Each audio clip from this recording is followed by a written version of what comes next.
Hello दोस्तों, नमस्कार। स्वागत है आपका अपने चैनल टीचर बुलेटिन पे। अगर आप टीचर से संबंधित कोई भी जानकारी सबसे पहले प्राप्त करना चाहते हैं तो हमारे चैनल को सब्सक्राइब अवश्य करें। जैसा कि इस वीडियो में हम आपको आज बीएड फर्स्ट ईयर सेशन 23 से 25 वाले का जो फर्स्ट ईयर का एग्ज़ाम 2024 में इस बार होने वाला है उसका वीवीआई क्वेश्चंस लेके आए हैं। इसमें आपको देखने को मिलेगा हर एक यूनिवर्सिटी, आप किसी भी यूनिवर्सिटी, बिहार के किसी भी यूनिवर्सिटी से बीएड का एग्ज़ाम इस बार देंगे, उसमें कहीं ना कहीं ये इम्पोर्टेंट क्वेश्चन साबित होगा। खासकर उन स्टूडेंट के लिए जो अभी तक तैयारी कुछ नहीं किए हैं, तो वो कहीं ना कहीं इस क्वेश्चन के माध्यम से आप बेहतर तैयारी कर सकते हैं। और इसी तरह बारी बारी से हम आपको एक सीरीज़ वाइज धीरे धीरे हर एक सब्जेक्ट का क्वेश्चन फर्स्ट ईयर का डालते रहेंगे, तो आप हमारे चैनल के साथ अवश्य जुड़े। जैसा कि ये CC1 childhood and growing up का जो फर्स्ट कोर्स है आपका, उसके क्वेश्चन है। पहला क्वेश्चन कुछ इस प्रकार है, देखिए ये शॉर्ट में भी हो सकता है, लॉन्ग में भी हो सकता है। अगर शॉर्ट में रहे तो आप कम लिखिएगा, जैसे शुरू का जो होगा परिभाषा, क्वेश्चन का परिचय, कुछ उद्देश्य, उसको लिख के छोड़ दीजिएगा। शॉर्ट में मतलब क्या होता है, अगर 2 मार्क्स पूछता है 8 क्वेश्चन, तो उसमें बहुत कम लिखा जाता है, आधा पेज लिखा बहुत हुआ। लॉन्ग क्वेश्चन में लिखे तो उसमें लिखिए 5 पेज लिखिए, कम से कम 4-5 पेज, मैक्सिमम 7 पेज। तो उसी तरह से दोनों को ध्यान में रखते हुए हम इस क्वेश्चन को दे रहे हैं। आपको बेहतर तैयारी कराने में ये भूमिका निभाएगी। तो देखिए पहला क्वेश्चन ये है कि शैशवावस्था किसे कहते हैं एवं इनके शारीरिक विकास का वर्णन करें। और आपको एग्ज़ाम में ज़्यादा पेज भरने पे फोकस नहीं करना है, एक बेहतर रणनीति हम बताएंगे, उसके तहत आपको लिखना है। कम पेज भी लिखेंगे तो मार्क्स अच्छा मिलता है, ये हम अपने अनुभव के आधार पे बता रहे हैं। हमने लगभग 82% मार्क्स ऑब्टेन किया था। तो कैसे किया था, बेहतर रणनीति के तहत। मैं ज़्यादा पेज नहीं भरा था, बस एक बेहतर लेखन कौशल के साथ गया था और लिखा था, उसके तहत हमको मार्क्स मिला था। तो हम यही आपको बताएंगे। तो जो भी स्टूडेंट बीएड फर्स्ट ईयर का एग्ज़ाम देने वाले हैं उनके लिए तो बहुत ही महत्वपूर्ण होगा ये वीडियो, तो ज़रूर देखें। पहला क्वेश्चन जैसे इस प्रकार है, शैशवावस्था किसे कहते हैं, इसके शारीरिक विकास का वर्णन करें। तो सबसे पहले तो आप इसको लिखने के लिए स्टार्टिंग करें, तो आप कोई भी क्वेश्चन को स्टार्टिंग करें तो सबसे पहले प्रस्तावना लिखिए।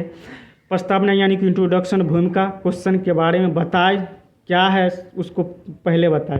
तो शैशवावस्था है, तो शैशवावस्था को लिख के डैश देके नीचे से लिखेंगे। क्या कई बार कहते हैं कि आप वहाँ लिखिए भूमिका, उसके जस्ट सामने से लिखिए, तो थोड़ा पेज भी भरेगा, इसमें थोड़ा हटा हटा के लिखा और देखने में अट्रैक्टिव लगता है। तो शैशवावस्था लिखे, उसके बाद डैश दे, उसके बाद नीचे से लिखे। देखिए इसमें जैसे हमने लिखा है कि शैशवावस्था मानव विकास की दूसरी अवस्था है। पहली अवस्था गर्भकाल है जिसमें शरीर पूर्णतः बनता है और शैशवावस्था में उसका विकास होता है। शैशवावस्था जीवन का सबसे महत्वपूर्ण काल है। यह जन्म से 5 वर्ष की आयु का शैशवावस्था है। इसमें बालक का निर्माण काल भी कहते हैं। बालक जब जन्म लेता है उसका भार 7.5 पाउंड होता है लगभग। उसका आकार 19.5 इंच लगभग होता है। वह अपने माँ के दूध पर निर्भर होता है। धीरे धीरे वह आंखें खोलता है। उसका सिर धड़ से जुड़ा रहता है। जन्म के 15 दिन बाद त्वचा का रंग बदलने लगता है। वह 15 से 20 घंटे सोता है। धीरे धीरे उसमें यह परिवर्तन स्थायी होने लगता है। इस अवस्था में जितनी भी अधिक निरीक्षण और निर्देशन किया जाए उतना ही उत्तम उसका विकास और जीवन होगा। ये पूर्ण रूप से गार्जियन पे निर्भर रहता है। इस अवस्था में बच्चे गार्जियन पे निर्भर रहते हैं। इस अवस्था में जैसा उसको ढाला जाएगा वैसा वो ढलेंगे।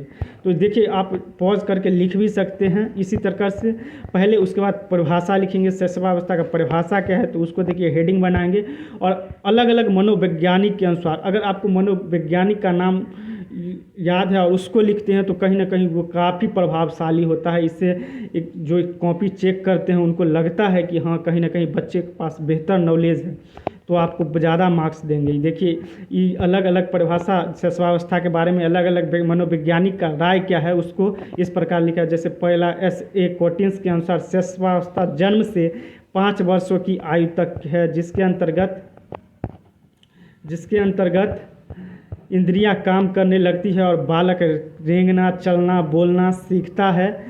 गर्भावस्था में बालक को विकसित होने में 280 दिन लगते हैं। उसी प्रकार न्यूमन के अनुसार 5 वर्ष की अवस्था शरीर तथा मस्तिष्क के लिए बड़ी ग्रहणशील होती है। फिर आगे फ्राइड ने शिशुअवस्था के बारे में बताया कि मनुष्य को जो भी बनना होता है वह 4 वर्ष 5 वर्ष के में बन जाता है। उसी आगे क्रो एंड क्रो के अनुसार 20वीं शताब्दी को बालक की शताब्दी कहा जाता है। गुड एनएफ के अनुसार व्यक्ति का जितना भी मानसिक विकास होता है उसका आधा 3 वर्ष की आयु तक ही हो जाता है। उसी क्रम में वैलेंटाइन के अनुसार शिशुअवस्था सीखने का आदर्श काल है। फिर आपको बताना है शिशुअवस्था में शारीरिक विकास कैसे होता है, इसके बारे में बताना है। तो इसको लिखेंगे और पहले हेडिंग बनाएंगे भार। सबसे पहले भार पे क्रू एंड क्रू ने इसके बारे में बताया भार में कि शिशुअवस्था जन्म के समय और पूरी शिशुअवस्था में बालक का भार बालिका से अधिक होता है।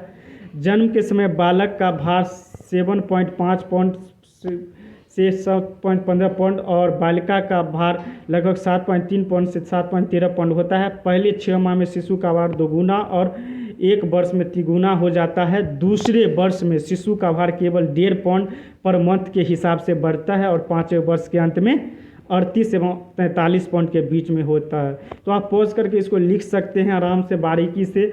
हम वीडियो को थोड़ा लंबा न हो इसके चलते जल्दी में बढ़ा रहे हैं। आप पॉज करके लिख सकते हैं।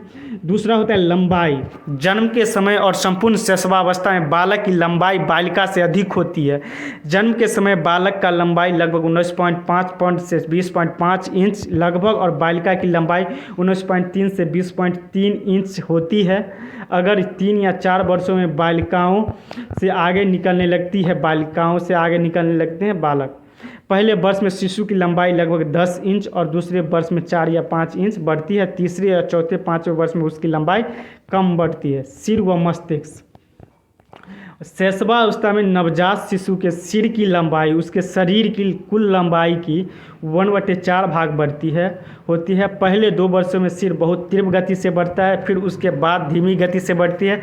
जन्म के समय शिशु के मस्तिष्क का भार 350 ग्राम होता है और शरीर के भाग के अनुपात में अधिक होता है। यह भार 2 वर्ष में 2 गुना होता है और 5 वर्ष में शरीर का कुल भाग लगभग 80% विकास हो जाता है। उसके बाद हड्डियाँ के बारे में। शिशुअवस्था में नवजात शिशु की हड्डियाँ छोटी है, संख्या में 270 होती है और संपूर्ण शिशुअवस्था में ये छोटी, कोमल, लचीली और सही तरह से जुड़ी नहीं होती है। ये कैल्शियम, फॉस्फेट और अन्य खनिज पदार्थों की सहायता से दिन प्रतिदिन कड़ी होती चली जाती है। इस प्रक्रिया को अस्थायीकरण, अस्थायी निर्माण कहते हैं, अस्थि निर्माण कहते हैं। बालकों की तुलना में बालिकाओं में अस्थि निर्माण की गति तीव्र होती है। उसके बाद आता है दांत। शिशुअवस्था के 6ठे माह में शिशु में अस्थायी दूध के दांत निकलना आरंभ हो जाता है। सबसे पहले नीचे के अगले दांत निकलते हैं और 1 वर्ष में 2 वर्ष की आयु तक उनकी संख्या 8 हो जाती है। लगभग 4 वर्ष की आयु तक शिशु के दूध के पूरे दांत निकल जाते हैं। उसके बाद अन्य अंग में हो जाता है, जैसे कि नवजात शिशु की मांसपेशियां का भार उसके शरीर के कुल भार का 23% होता है। यह भार धीरे धीरे बढ़ता चला जाता है। जन्म के समय हृदय की धड़कन कभी तेज़ कभी धीमी होती है। जैसे जैसे हृदय बड़ा होता जाता है वैसे वैसे स्थिरता आती जाती है। पहले माह में शिशु के हृदय की धड़कन पर मिनट 140 बार धड़कती है। लगभग 6 वर्ष की आयु में उनकी संख्या 100 हो जाती है। शिशु के शरीर के ऊपरी भाग का लगभग पूर्ण विकास 6 वर्ष की आयु तक हो जाती है। तो कुल मिलाकर इस प्रकार आप लिख सकते हो। और नीचे में एक चीज़ और लिखना है, इसमें हम पीडीएफ में ऐड नहीं कर पाए, निष्कर्ष। आप जो समझे, जो आपको आता है, नीचे में निष्कर्ष हर एक क्वेश्चन में लिखना अनिवार्य समझिए, क्योंकि एग्जामिनर का ध्यान जो कॉपी चेक करते हैं वो कहीं ना कहीं लास्ट में निष्कर्ष लिखेंगे तो वो काफ़ी अट्रैक्टिव लगेगा उनको और उससे आपको बेहतर मार्क्स देंगे। हम जो लिखे थे उसमें हमेशा प्रस्तावना और निष्कर्ष में छोटा 2 लाइन 4 लाइन ही लिखना है, मगर लिखना है ताकि लगे कि हाँ हमने कुछ बेहतर समझ। निष्कर्ष मतलब होता है कि आपने पूरे क्वेश्चन से आंसर देते हुए क्या समझा उसको नीचे कंक्लूड छोटे अपने शब्दों में करना है, तो उसको कीजिएगा तो बेहतरीन मार्क्स आप ला सकते हैं। और ये मेरा अनुभव है और इसी आधार पर आगे भी हम वीडियो लाएंगे, बारी बारी से हर हर एक सब्जेक्ट का। अगर आपको कोई दिक्कत हो रहा है और बेहतर कुछ मैं बता सकता हूँ तो आप कमेंट में अपना राय दे सकते हैं। हम अगले वीडियो में फिर से आपको उस पर बेहतर काम करके बताएंगे और बेहतर करने की कोशिश करेंगे। तब तक के लिए बहुत बहुत धन्यवाद।